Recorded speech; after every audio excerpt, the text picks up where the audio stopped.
തിരുവല്ല കേന്ദ്രമായി പ്രവർത്തിക്കുന്ന കാഴ്ച ചാരിറ്റബിൾ ട്രസ്റ്റ് സംഘടിപ്പിച്ച നിരണം നെൽക്കിണ്ട നാക്കിട ചരിത്ര seminar Niranam saint Mary's orthodox വലിയപള്ളി ഓഡിറ്റോറിയത്തിൽ നടന്നു.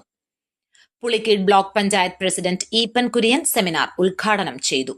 നിരണം സെന്റ് മേരീസ് ഓർത്തഡോക്സ് വലിയപള്ളി വികാരി ഫാദർ ഷിബു തോമസ് അമ്പല്ലൂർ അധ്യക്ഷത വഹിച്ചു. ജില്ലാ പഞ്ചായത്ത് അംഗം സാം ഈപ്പൻ, രാജു പുളിമ്പള്ളി, ജ്യോതിഷ് ബാബു, എൻ രാംദാസ്, ജോൺ വാലയിൽ എന്നിവർ പ്രസംഗിച്ചു. രാജ്യാന്തര വ്യാപാര ചരിത്രത്തിനൊപ്പം നിരണത്തിന്റെ അപാരമായ ഹൈന്ദവ ക്രൈസ്തവ പാരമ്പര്യവും സാംസ്കാരിക സമന്വയവും സെമിനാറിൽ പ്രതിപാദിച്ചു. തോമ സ്ലീഹായുടെ വരവും അദ്ദേഹം ഇവിടെ സ്ഥാപിച്ച ചരിത്ര പ്രസിദ്ധമായ നിരണം പള്ളിയും നിരണത്തിന്റെ പ്രാചീന ഹൈന്ദവ പാരമ്പര്യം വിളിച്ചോതുന്ന തൃക്കപാലീശ്വരം ക്ഷേത്രവും മതസൗഹാർദ്ദ ചരിത്രം വ്യക്തമാക്കുന്ന മാലിക് ദിനാർ ജുമാ മസ്ജിദും കണ്ണശ കവികളുടെ മഹത്തായ സാഹിത്യ പാരമ്പര്യവും സെമിനാറിൽ ചർച്ച ചെയ്തു.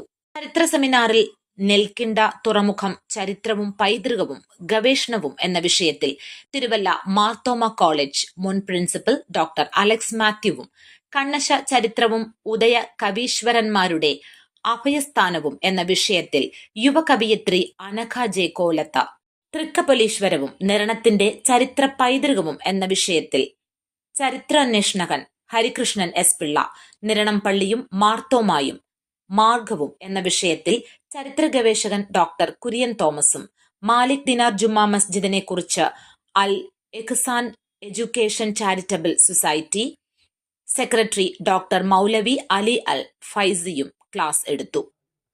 ഒരു ദേശത്തിന്റെ കഥ തേടിയുള്ള യാത്രയുടെ രണ്ടാം ഏടാണ് ഇന്ന് ഇവിടെ അവസാനിച്ചിരിക്കുന്നത്.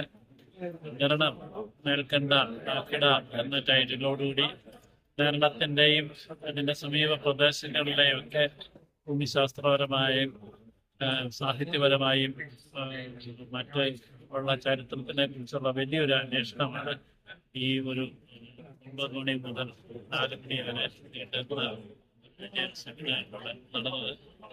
ഏറെ ചരിത്ര പ്രാധാന്യമുള്ള കേരളത്തിന്റെ ബിസിനസിനെ പോലെ തന്നെ ലോകം സംസാരിക്കുന്ന പ്രദേശമായി നിരണത്തിനെ ഓർമ്മപ്പെടുത്തുവാനായിട്ട് ഈ ഇവിടെ കഴിഞ്ഞു.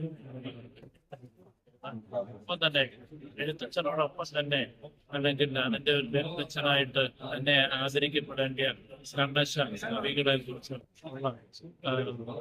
ചർച്ചകൾ പ്രത്യേകിച്ച് പുതിയ തലമുറയിലുള്ള വിദ്യാർത്ഥിനികൾ ഏറെ തിങ്ങിയിരുന്ന പുതിയ തലമുറയ്ക്ക് കൂടുതൽ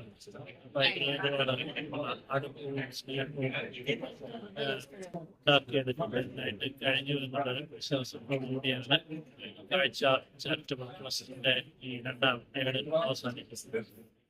ന്യൂസ് ബ്യൂറോ, തിരുവല്ല. അറിഞ്ഞില്ലേ? വേനാട് പ്രവാസി സഹകരണ സംഘത്തിന്റെ ഉടമസ്ഥതയിൽ Jan Aushadhi medical store Adoor high school ജംഗ്ഷനിൽ വൈറ്റ് പോർട്ടിക്കോ ഹോട്ടലിന് സമീപം പ്രവർത്തനം ആരംഭിച്ചിരിക്കുന്നു. Elamannoor high school junction, Kodumon, Enath, Adoor Parthasarathy junction, revenue tower ground floor എന്നിവിടങ്ങളിലെ ജൻ ഔഷധികളിലും 10 മുതൽ 85% വരെ വിലക്കുറവിൽ ഇംഗ്ലീഷ് മരുന്നുകൾ വിൽക്കപ്പെടുന്നു. ജൻ ഔഷധി.